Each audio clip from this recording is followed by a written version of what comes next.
hearty welcome to one and all. This is episode 113 of the Confessions of a Not So Dangerous Mind podcast. I'd like to thank you all for spending some of your Saturday with me. If you're checking out this episode on the YouTube channel or enjoying the content, haven't done so already, please click like, subscribe, comment, turn on those notifications. Or if you're catching up with this episode on the audio platforms such as Spotify or iTunes, click like, subscribe, turn on those notifications. So today will be the sixth entry in our continuing series of the best movie you've never seen. And this is a film that Gen Xers and maybe some elder millennials probably will have seen, probably as a stretch. But I'm very confident that those under 35, in most cases, will not have seen it. Despite it having a big cast and pedigree, it doesn't get shown that much, and I don't recall ever seeing it on Netflix or free streaming, because as we talked about previously, there are movies that would be under the radar that suddenly hit big when they landed on Netflix. And we talked about Robert Downey Jr. in the movie U.S. Marshals, a film that at the time was a quarter of a century old, landed on Netflix, and suddenly hundreds of thousands of people apparently didn't even know the movie existed and watched it. So the movie I'm going to talk about today is a film from an important year for me, historically, 1991. It was a year that I started to slowly, very slowly, get my head together in every possible way. And it was a year that saw the release of a lot of movies that not just me, but many Gen Xers and young boomers, for sure, there are movies which we hold near and dear. One of those being Terminator 2 Judgment Day. Another, for altogether different reasons, Oliver Stone's JFK. Another being Silence of the Lambs. And Barry Levinson's Bugsy. Beauty and the Beast, the Disney version, also 91. But what I've argued in other spaces is as good as any other movie that was released but didn't quite get the level of acclaim, although in some quarters it did. It made a lot of 10 best lists, and there were a few major critics that said, no, this is the best film of 1991. We love Silence, and yes, Terminator 2, groundbreaking, Bugsy is awesome, Warren Beatty. Lawrence Kasdan's Grand Canyon, many people argued at the time, see this movie, it is something entirely different to what you've seen and what you're likely to see. And that's the movie, the sixth entry in our series of the best movie you've never seen, which, as I pointed out, if you haven't seen it, this is the next one that should be on your list, in my humble opinion. So the movie is an ensemble story. Not in a Pulp Fiction way as far as where the structure is jumbled, but ensemble in this case meaning there is a primary character, Kevin Kline, who is just knocking out one great performance after another in this decade of the 90s. I mean, what a fucking home run hitter. I still, and he was, most underrated performance for me for Dave, which was 2 years after Grand Canyon. But Kevin Kline, who was just a home run hitter as an actor, a guy who really commands the screen, always had that ability. And he was a stage performer too. So it's funny when I say commands the screen, he had the ability to command the stage too. But he's the closest that we have to a main character in Grand Canyon. And he plays a character named Mac. And he's a family man. Mary McDonnell, who was also just doing incredible work. The following year, she did a movie with John Sayles, another American independent filmmaker I love, called Passion Fish. She was nominated for Best Actress. She plays the First Lady in Independence Day. She was in Sneakers with Robert Redford, also in 1992. Mary McDonnell is just also great. Dances with Wolves with Costner. She's I forgot the name of her character. Steve Martin plays a movie producer in Grand Canyon. And even though he has a couple of bits where it looks like his character is going to be comedic, it's not. He's playing a sort of amalgam of like a Joel Silver type of a producer.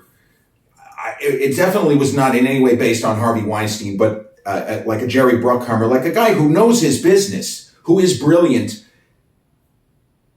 but maybe needs a little bit of an adjustment on life and how he views life and work, and how aggressive and how hard charging he is within the confines of the movie business.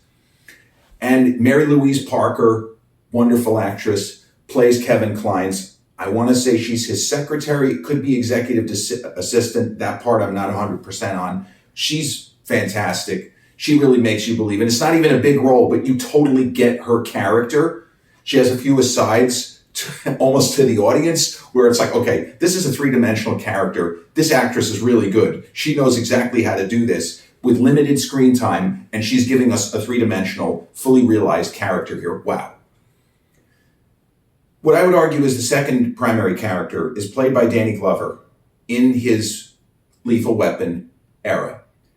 This movie was shot kind of in between Lethal Weapon 2 and Lethal Weapon 3, if that helps any. Lethal Weapon 2 came out summer 89. Lethal Weapon 3, summer 92. This movie was shot presumably early in 1991. And the reason why I say that is because historically, and this is the sort of stuff that my neurodivergent brain doesn't forget, the fall of 1991 is when Irvin Johnson, who was still in phenomenal health, when he announced that he was HIV positive, and the world freaked the fuck out because we thought we were going to watch this man die before our eyes.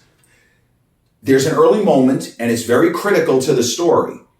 Kevin Kline's character, he's not presented as crazy loaded, but he is a guy who has money. He is well off in some way. Not a 1%er, we're not going to go into that kind of territory, but he is a guy who is well off. He's hardworking, he's living comfortably, and he has a nice new car. And the movie opens with him at a Los Angeles Lakers game. And if memory serves, when the movie came out, Magic had already retired, and we already were feeling sadness because this guy who we've watched, what was he, 31 or 32? He was a very, very young man at the time, Irvin Johnson. Remember, he came out of college, 1 year in college, right to the pros. So in 1991, Magic Johnson, he was 31, 32. That's it. So we watched this guy who had already won 3 or 4 NBA championships, was still near the top of his game, making these maneuvers and passing, no look, behind the back shots. And Kevin Kline's character of Mac is at Los Angeles Lakers game. I don't think we get any shots of Jack Nicholson because Jack, even back then, well, not even back then, Jack was going to all the games. He went to so many Laker games, especially in that era. The joke was when he was making Batman, he still found time to go to all of the Lakers home games. Oh, Jack's at courtside, taking a break from playing the Joker. So that added a little bit of weight to the movie from a historical perspective. Now, the shots of Magic Johnson don't necessarily mean anything other than, oh, I know who that is. That's Magic Johnson. He's the owner of the Los Angeles Dodgers now. But the movie pivots on the character of Mac and a situation he gets involved in early in the film, which literally makes him rethink his entire existence. And I'll tell you this. I saw Grand Canyon. I was 18. I rented it from good old South Shore Video on Merrick Road in Massapequa, my old hometown. For you Long Islanders, the place is long gone. But it's a portion of Merrick Road near the All-American hamburger stand, right where it meets Route 107, aka Hicksville Road. And I rented this movie, and some people had talked about it. And it's interesting. One of my dad's old partners, Mike First, may he rest in peace. Mike First, one of the smartest people I ever met in my life. Man, he was a real whiz-bang. But Mike First used to go to the movies often with his wife, and they lived up in Tappan. You know, I was the kind of kid, I asked a lot of questions, but sometimes I didn't know stuff that would seem obvious to the average person. I didn't know that Tappan, New York, the Tappan Zee Bridge, I didn't know there was any connection. So, where does Mike live? Oh, he lives in Tappan. Oh, okay. Yeah, he just goes over the bridge. What bridge? The Tappan Zee Bridge. What do you mean? Well, oh, that's the... Yeah, I was that kid. Easy to laugh at.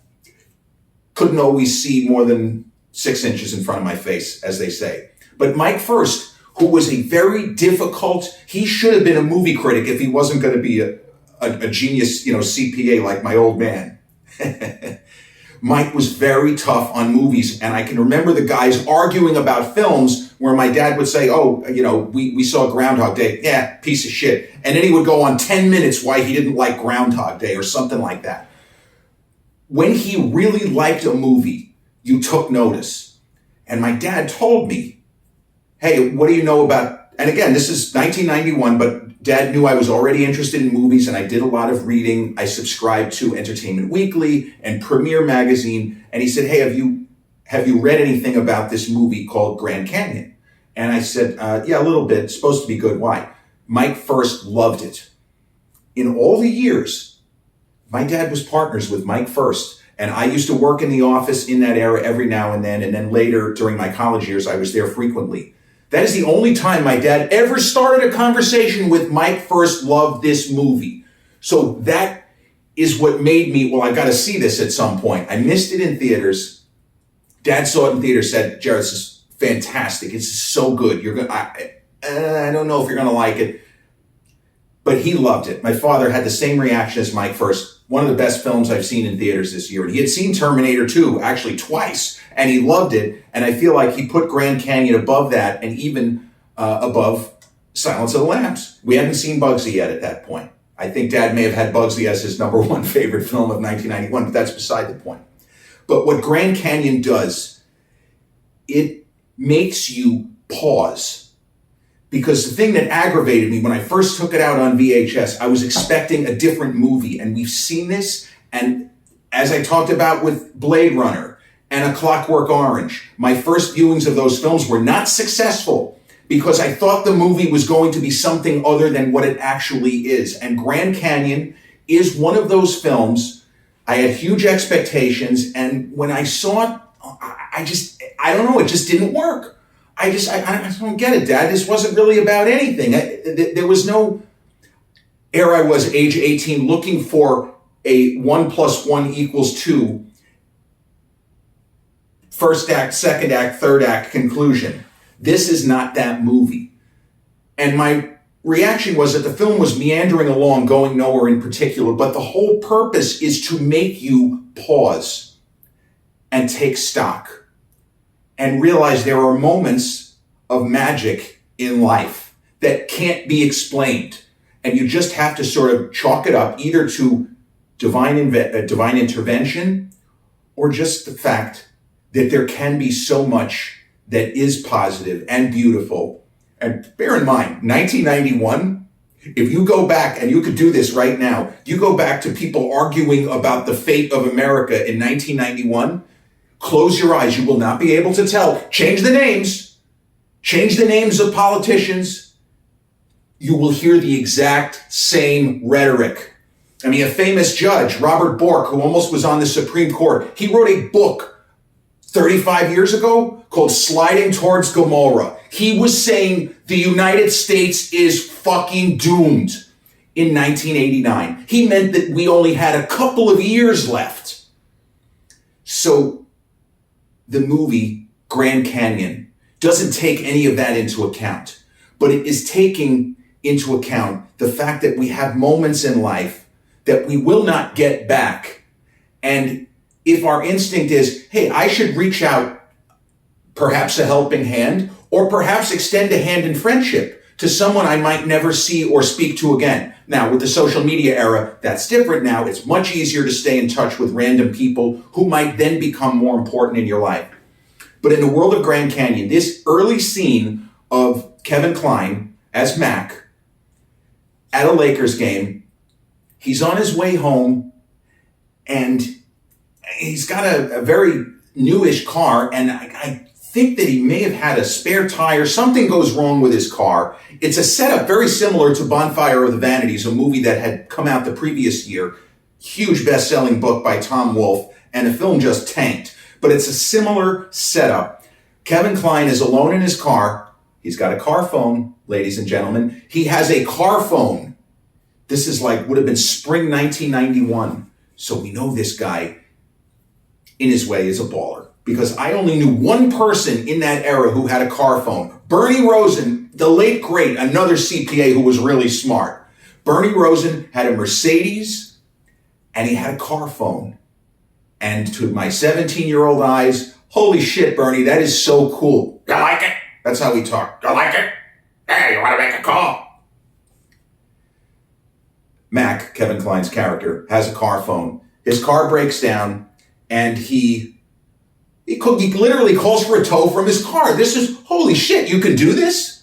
Now it's, who gives a shit? Everybody can do it now. But back then, wow, he didn't even have to get out of his car.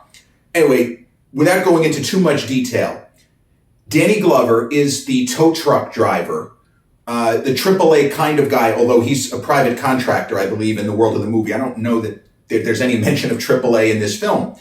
But there is a moment where it appears a confrontation is about to happen between a bunch of kids in the neighborhood who look like they might be about ready to fuck with Kevin Kline, maybe try to go on a joyride, boost his car. We don't know what.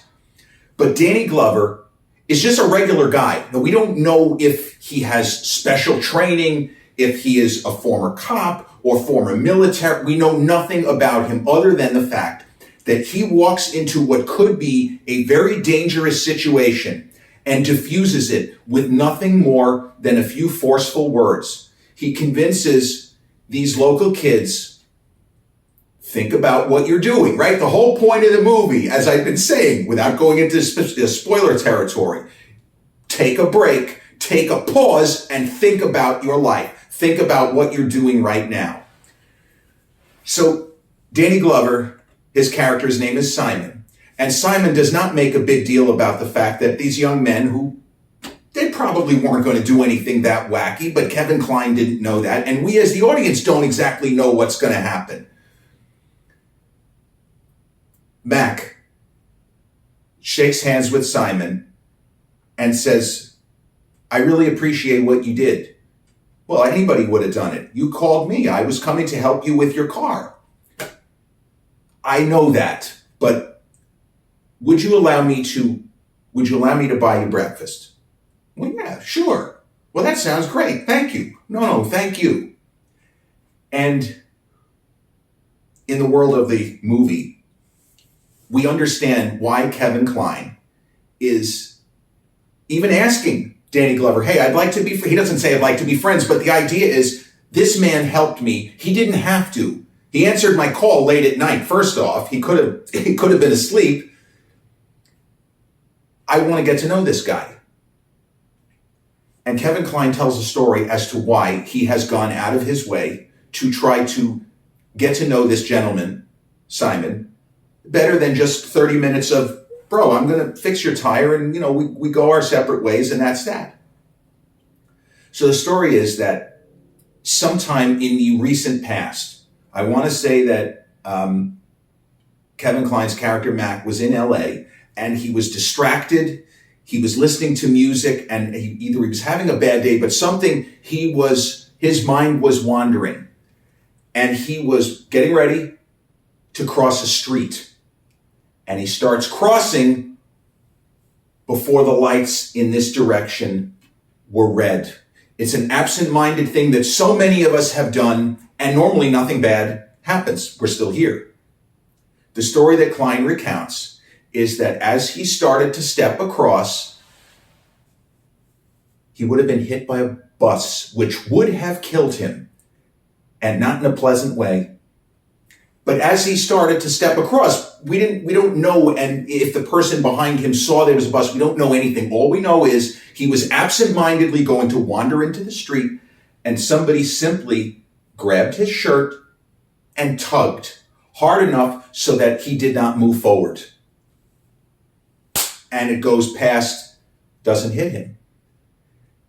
And it was just a woman with a very kindly face, a young woman. She was probably in her mid-30s. And he said, I turned to her and I just said, I didn't know what to say. I just said, thank you. And all she did was smile at me.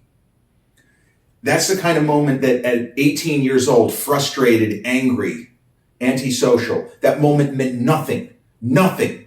And even the scene where Glover appears to diffuse a potentially explosive situation just by being himself, being a gentleman. and explaining, this is what I'm here to do. You don't have any more business here, gents, young men. You can just go home. We'll call it a night. That didn't land either. But the story that Klein tells, why we understand that it was so important for him to get to know this gentleman, Simon. Wow.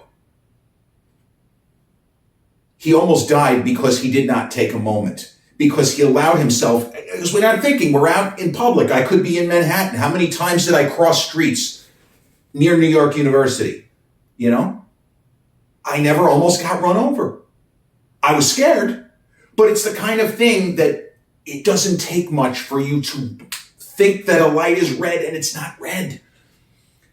And so Klein's character, Mac, reaches out and he and Simon become friends.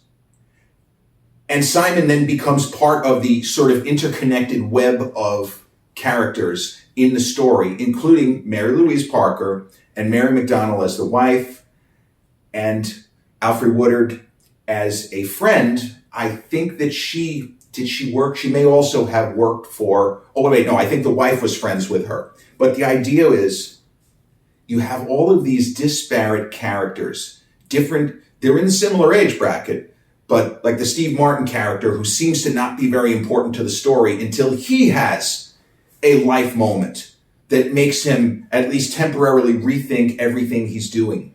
And the movie has these moments where the characters sometimes say out loud, we're getting used to this. We should never go through days not trying to see the beauty in it, sometimes the terror.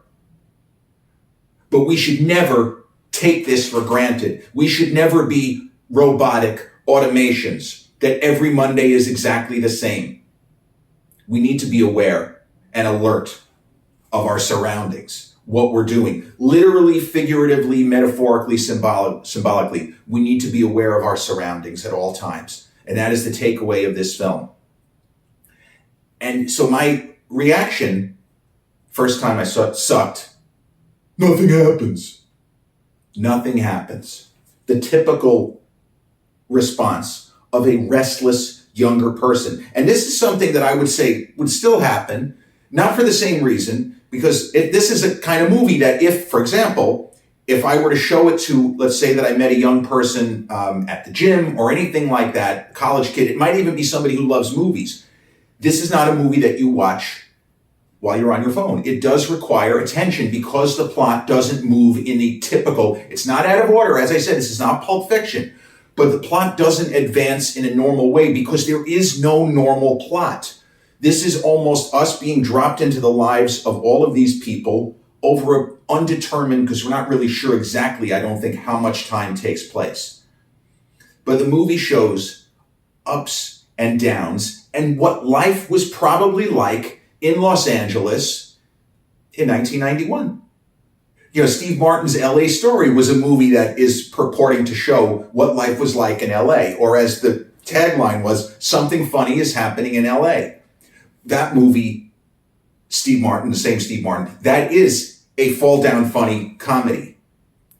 There might be some locations that are the same in that movie. There's a scene at the museum as Grand Canyon, but the angle and the takeaway is completely different because LA Story is basically, it's a farce. It is a laugh out loud kind of movie. Yes, there's a message in there, but that movie's primary, secondary, tertiary goal is to make the audience laugh, and I think it succeeds brilliantly. Grand Canyon has moments of humor, but that era Steve Martin did not really do drama, and to see him play a character. And there's some really cool shots of what I think were the Warner Brothers studio lot. It might have been Universal, as it looked in the early 90s. Just really cool stuff. And Steve has a beard. He looks, a little bit different than how he normally appeared in that era. But God, he worked so much during that time frame. Now, I don't know when the guy ever took a week off. The amount of movies that he had that came out within a short time span, time frame, is just absolutely insane. He had My Blue Heaven, which could not have been an easy shoot, that came out in 1990. And as we say, LA Story, 1991 early, where he's the star. He's in virtually every scene. Father of the Bride came out just after Grand Canyon. He had major roles in 3 big Hollywood studio films in that year of 1991. It's not something that you're ever going to see again. It just doesn't happen. But his character ends up being more important than we think because he has this cathartic sequence of events. Because he, multimillionaire, movie producer, mogul, big shot, he has a moment where he realizes there's too much that I'm not seeing. There's too much I'm taking for granted. I need to do something other than what I have been doing. I need to be more aware. I need to live better because none of us knows how long we're going to be on this rock, as they say. And so, yeah, this is not really a movie where there are spoilers. This is just a straightforward story of connections made and not lost. Friendships formed that will probably end up being lifelong friendships. And flawed characters. The Kevin Kline character, he's a nice guy. But he's not presented as a saint or as a perfect guy. Whereas when Kline played Dave Kovic in the movie Dave that we've talked about on the channel, that guy is a way better human being than what we see from Kevin Kline's character of Mac in Grand Canyon. It doesn't mean that Mac's a bad guy, but Dave Kovic was like a saint and a real, if you'll excuse the word, a real mensch who ends up in the White House. A good-hearted guy who is living his life according to the fact that he's a good-hearted guy, that he's not straying from whatever path he's supposed to be on. And Mac is a family man. He loves his wife, but there are certain things that we know that he has done where you say, ooh, okay, all right. He's got some shades to him. We're giving him a lot of leeway here. But the movie, not surprisingly, it's called Grand Canyon because there is a lot of discussion about the need to go to the Grand Canyon, literally, because it humbles you and it keeps you, if you'll pardon the pun, it keeps you grounded. It makes you understand that there are larger forces at work and that we are, in many ways, we might be small and insignificant, but our lives are not small and insignificant because they are, after all, our lives. It's just a beautiful film. It says so much without ever preaching, without telling us what to think and how to feel. And I've argued that it's a masterpiece, and I even said here it's as good as any movie released in 1991. And it's unfortunate that it was only nominated for 1 Oscar. I believe the adapted screenplay, but it was never going to. Was it even adapted screenplay? Let me just double check that. I don't know that it was adapted screenplay. Original screenplay, of course, because I was going to say it wasn't beating Silence of the Lambs because I knew that Silence of the Lambs won adapted screenplay. But so Lawrence Kasdan got a courtesy nomination, very popular in Hollywood. He got a courtesy nomination. He was never going to win. But that's the way it goes. That's Hollywood, you know? And the movie Grand Canyon is, from what I was just reading, it is available. It's actually free if you get the Stars channel. When I say free, I know you pay for it, but it's on the Stars channel. And it is available as a $2 rental on Amazon Prime, or at least where I am, and Apple Plus that is, and Vudu. And it gets my highest recommendation.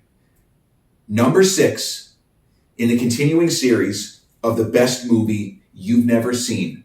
Lawrence Kasdan's 1991, gentle, serious, funny, sometimes scary, but always humbling and emotional. 1991, Grand Canyon, starring Kevin Kline, Mary McDonnell, Danny Glover, Alfre Woodard, Mary Louise Parker, and a wonderful Steve Martin. The 6th entry, the best film you've never seen. And with that, we've reached the end of episode 113 of the Confessions of a Not So Dangerous Mind podcast. Thank you all so much for joining me on this Saturday afternoon here in New York. If you've checked out this episode on the YouTube channel and haven't done so already, please click like, subscribe, comment, turn on those notifications. Or if you've caught up with this episode on the audio platforms such as Spotify or iTunes, same general rule applies. Click like, subscribe, and turn on those notifications. I'll be back with episode 114 real soon. Till then, peace. Have a great Saturday.